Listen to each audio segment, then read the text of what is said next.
Hi everyone! Good afternoon. This is Manay Gina and welcome back sa aking YouTube channel. So guys, for today's video, pag-usapan natin si Maris Racal. Pero bago ang lahat, please huwag kalimutang i-like, i-share at pag-subscribe sa aking YouTube channel. Guys, napanood nyo na ba ang Incognito? Alam kong grabe, pinapanood talaga ito ng karamihan. Kasi dito mo makikita yung kani-kanilang galing. Bawat isa sa kanila talaga may iba't ibang galing. At isa na dito si Maris Racal.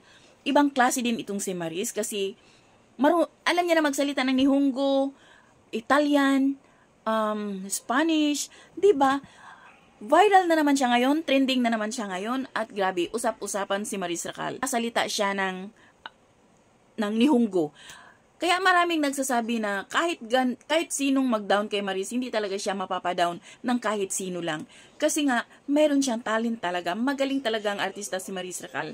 Hindi lang siya magaling artista, magaling din siyang singer. At gumagawa din siya ng mga song. 'Di ba? Maraming talent si Maris talaga. Kaya magaling sumayaw.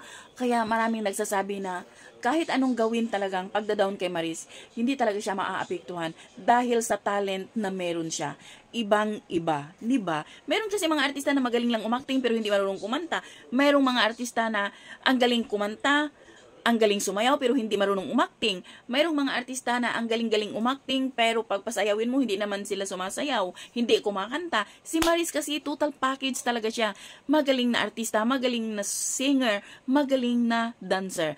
Magaling siyang sumayaw at nakita natin 'yon. So yun lang guys, abangan natin kung ano pang ipapakita ni Maris Racal sa Incognito. So yun lang guys, thank you for watching. Bye, God bless everyone.